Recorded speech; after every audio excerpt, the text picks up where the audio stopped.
How you doing, everybody? Thanks very much for coming today. Yep.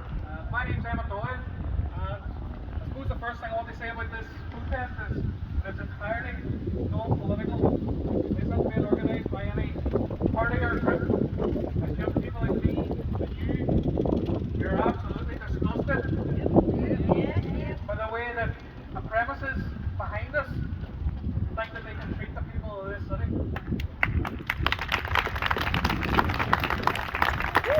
For over a century, other people with no faces and no names put a fence around this piece of land that belongs to us and told us that we would have no say and we wouldn't be allowed to use it. And now, in 2023, after giving someone £15 million of your money and another 150 grand last week to sweeten the deal, we're going to be told that we can have one or we can have the other. We can have a hotel or we can have a site that's going to be used by young people long after we're gone.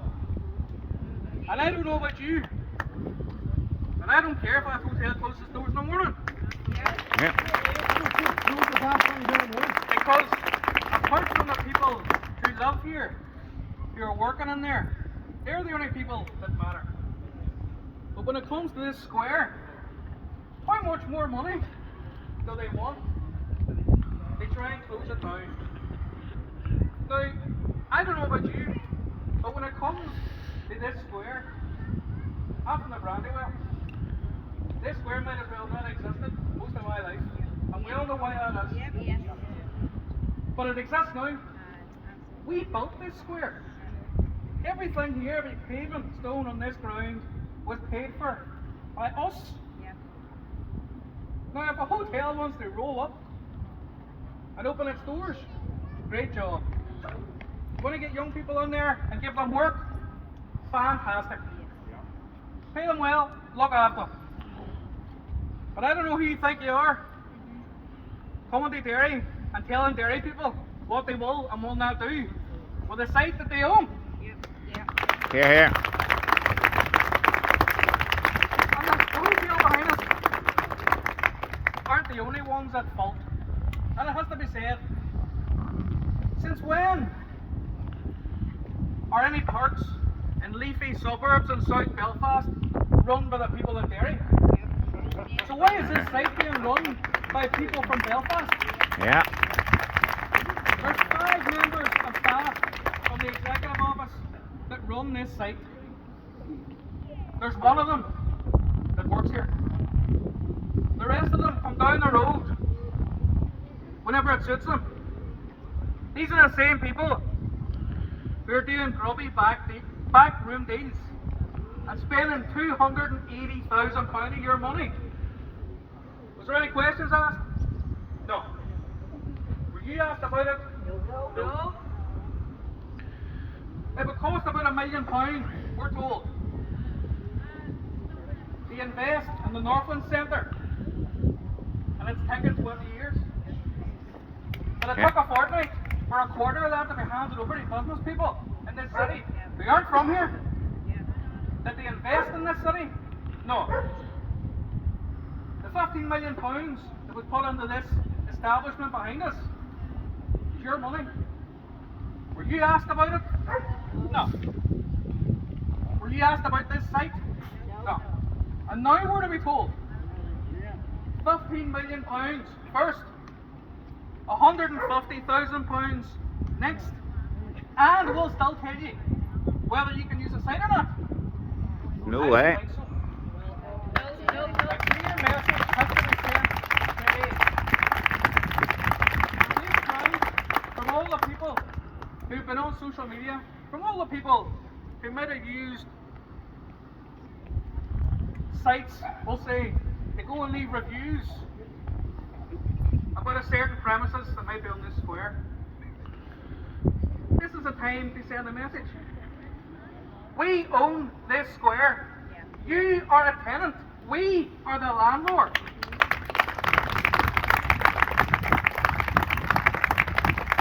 I heard this morning, and I have to give credit to a number of man who's working for the Belfast Telegraph in particular, they published a story that not only has all this gone on in the last 2 weeks, but the hotel actually complained about the safety of their staff and patrons when there was a rave going on over here a couple of weeks ago for young people. See if you don't like it. Nobody sent for you. Yeah. Away on down back, wherever it was, came from. Don't play with the rules in this city. The people of Derry have long been dictated. Whether it was people in khaki uniforms, we put them to bed. We put this to bed too if that's what they want. We're not going to be dictated by businessmen. Especially businessmen who couldn't fork up the money for their own business. Here, here.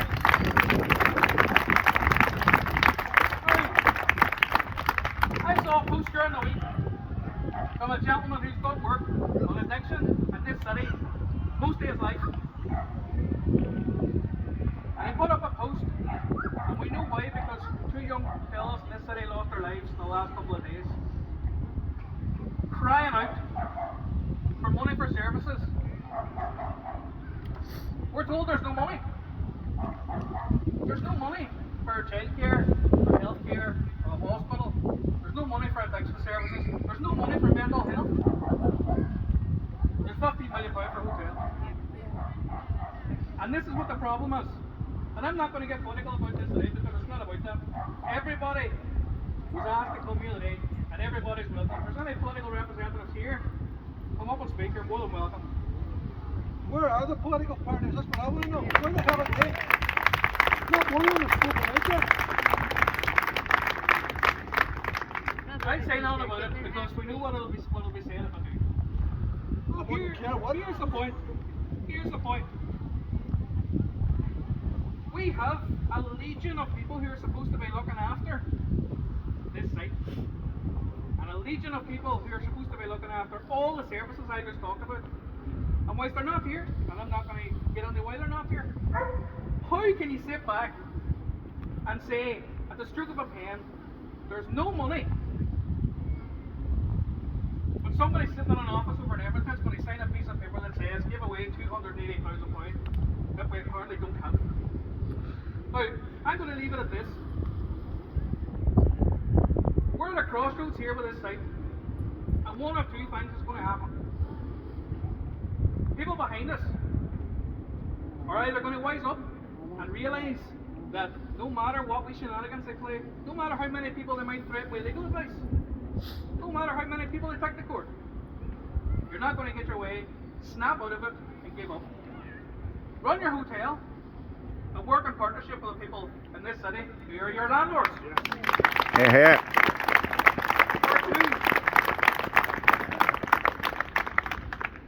And if we don't do something about this, it is going to be this option. We're going to be coming over here. Some of us with walking sticks, some of us in wheelchairs in a couple of years' time. And our grandways, and our great-grandways are going to be asking us, What did you do? what's that field over there for? And we're going to have to say to them, you know what you need to do? You need to go onto the Derry Pictures of the Past Facebook page, and that'll tell you. That is the only option that we're at. We let this go. Now we can all be angry, and we can all be fed up, and to be honest, I'm speechless at some of the things that have come out of the mouths of people representing certain businesses on this site, and the people who are supposed to be running it in our name. But what are we going to do about it? We can have a protest here every week. And if that's what people want to do, I'll be here.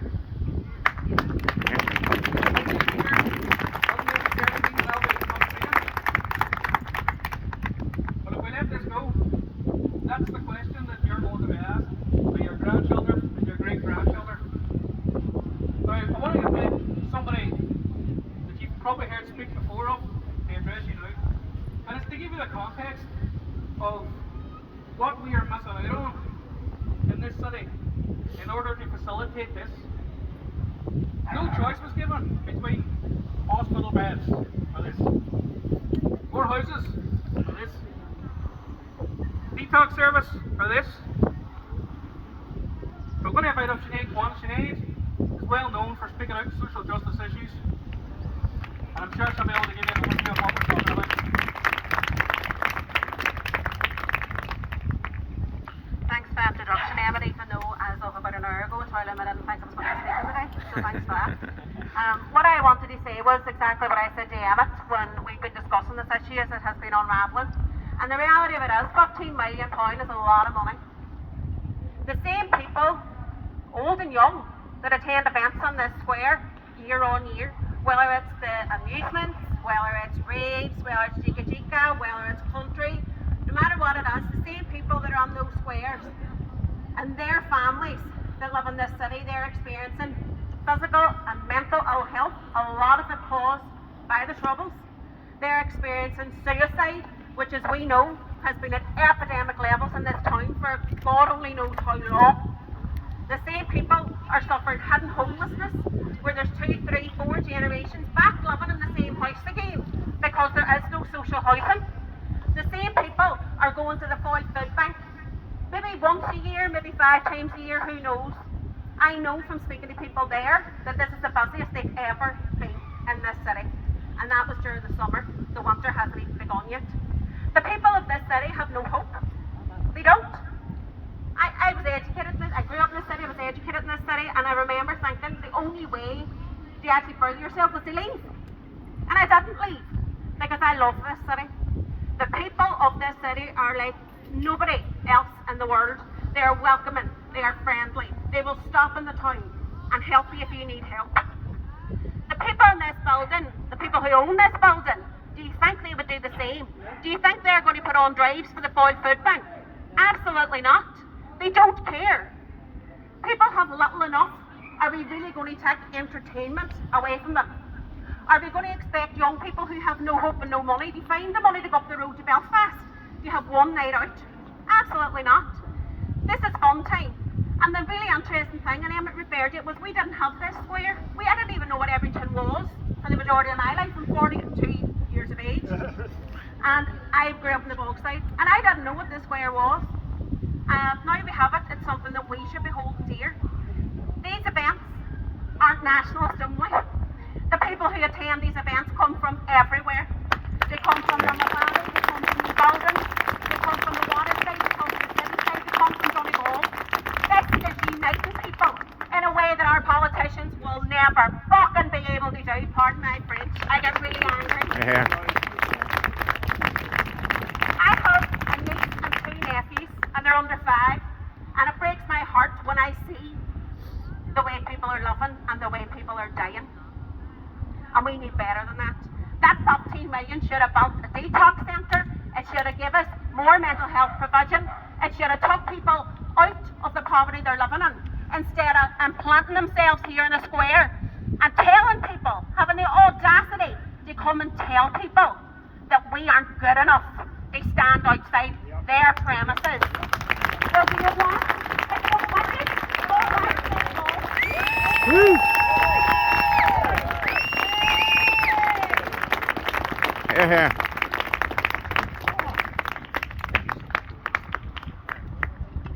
A couple of things came into my head when I was coming over here, and it took me longer than I thought it would. You know the last time a military unit left this city and left this space behind them? Springtown, 1945. And the people of this city who were living in squalid conditions figured it was better to go and live in an abandoned hut than it was to stay where they were. What relevance has that got here today? It was from Springtown and the Derry Housing Action Committee that the Civil Rights Movement started in this city. And if we give up on this, folks, we're doing a shame to the people that fought for the rights of all of us, everybody in this city, to move forward. This is about moving forward, and I have no issue with a hotel, and I welcome the guests that are in this hotel. They're here, they're spending money. I hope they're on the other side of that Peace Bridge as well, spending money. I hope they're going to the fountain, I hope they're going to the Bogside, but they're probably not, and that's unfortunate because this is a different kind of deal. The other thing I thought about, and it enlightened me, I have a photograph at home, and most of you are old enough And it's unfortunate that we haven't got a lot of young people here. But certainly look at this photograph. There's a photograph of a Wessex helicopter in that square on the 9th of August 1971. And there are 10 men chained together being thrown into that helicopter and taken to internment camps. I'm not politicizing, and I want to send a message. I was in the square at the first event that took place in the square. And the grandchildren of the people who were on that helicopter were here enjoying themselves. Our revenge won't be in the laughter of our children, but we need an opportunity for our children to laugh, to dance, to make merry, to enjoy. This square belongs to these people. The last thing we want, and everybody here is old enough to remember the turnstiles that were at Carlisle Road and the turnstiles that were at the Guildhall Square. Is that what you want down at the bottom here? Turnstiles closing us off to us? This is our space. There was a big sign put on the wall there the night of the Ryan McMullen concert, and it said, "You're Ebrington." You're right. This is our Ebrington. And what I'll say is, if we don't fight for it, we'll not get it, we'll not keep it. This space belongs to everybody in this city, and one of the important things is, we talk about community relations. Anybody that's been here, when people have been here enjoying events, will know that they came from all over this city. And when it was over, they all went back to where they came from, and they had a great night. I've been to quite a few events here. There was never an incident. I was here at the Ryan McMullen concert. Within 15 minutes of the music ending, that square was empty. Within 2 minutes of that music ending, there were 8 doormen standing outside that door to make sure the riffraff didn't get in. Folks, we're not riffraff. We're the people that built this city. We're the people, as Emmett said, that built this square. This is our square. Either we own it or we lose it. Thanks very much.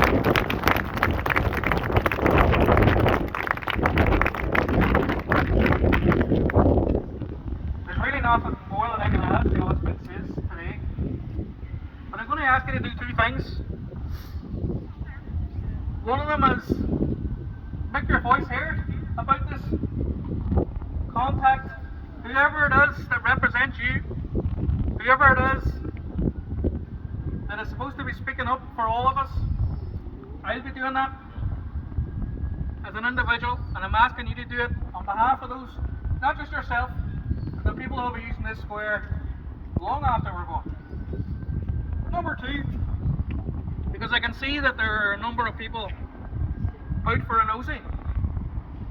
Maybe you'll raise your hands each, if indeed you agree with this statement. Until such times as the will of the people of this city is respected, I won't be setting foot over the door of the premises behind me. Nor will any of my friends, nor will any of my family.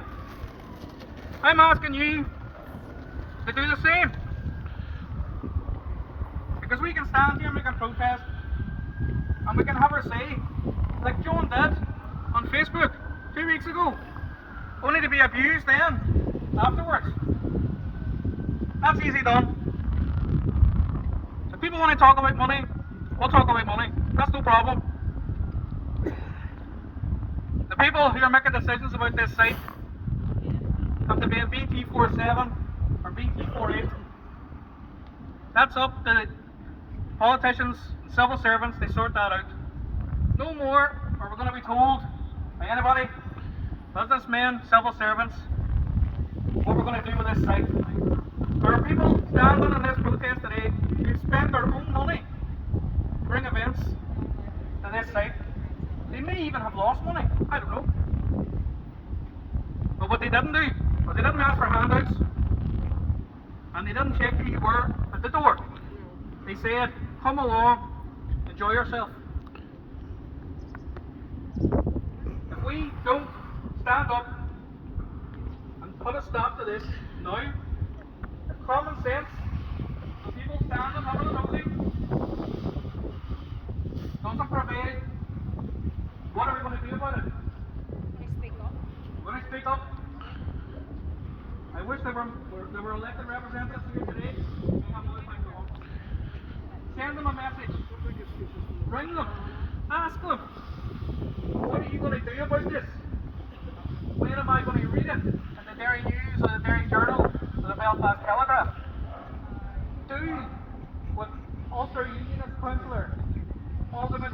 Sweeney did yesterday when he took it upon himself. Fair play to him. To go and meet the people behind us. To be told then afterwards, because no one seems to know, that the executive office are now saying, bear in mind, let me give you an overview of what they've said originally. First, there was going to be events. Then they were getting sued, there was going to be no events. Then they give out compensation for the events that aren't going to happen. Now they're saying there is going to be events. We're going to get the Waterside Half Marathon. And Cullen's Museum, or Cullen's Amusement, is going to be here. I don't know about you, fun fairs are great, but they're not concerts. They don't bring thousands of young people onto the streets to enjoy themselves, get a few pounds. And they're not worth 50 grand either. And they're not worth 50 grand either, no. Where's our concerts? What are the young people in 2024 going to do? Are the same people behind us going to join the ranks of the same people who complain when the young people, the only thing they have to go to is a bonfire? Or when the young people are up in town, the weekends? Are they going to complain about that? Complain about it when you've done something about it. Because at the moment, the only person that has reached out to me or other people involved in this, and in fairness to them, I've said it, has been Alderman Ryan McCready. Where's everybody else? So in fairness to Sinead McLaughlin, MLA, she raised about the compensation, and that's fantastic. Where is it? Did the Ford Hospice get it? No. Did the Derry Detox Centre get it? No. All agreed, saying somebody got compensation. Didn't get compensation. We are consent. And the message to that is, today, would you speak to your public representatives? Where'd that compensation go? Because if they're happy enough with it going into the pockets of the people behind us, we're still going to, in 2024, find an excuse to tell young people they can't come over here anymore. Like, good luck to them. Send the message very clear today. You've taken time of your lovely Saturday afternoon to come over here. And you have Sinead go and tell you what age she was. It's alright, I'll bleep it. Brian said he won't record that. But there are people here, I don't care where you're from. There are people from here, from all over this city. It's not often we can all stand in one place and agree on something. In fact, we normally find a very good reason not to do that. But if this is something that we stand together on, there's no businessman, there's no civil servant, there's no politician that's going to tell us otherwise. Thank you for coming today. Get in contact with your politicians, get in contact with them, tell them we're not putting up with it. Thank you, only keep your age quiet now. We have a division. See everybody that's here, we need to find a way of galvanising and bringing ourselves together, because this isn't about, it's not about them, it's not about me, it's not about anybody in particular, it's about this square and it's about the people. Can you contact Emmett? If you're on Facebook, contact him on Facebook. Mobile number's probably out there because he was a councillor, he's now an ex-councillor. Get in touch with him and put your details forward so we can try and create some kind of a page, some kind of a presence where we can then let everybody know what's happening next, and that we can kind of bring more people under the fold, because it really needs to be a community-based protest, not political. So we want to bring as many people on as we can. If you could do that, that would be great. Thank you.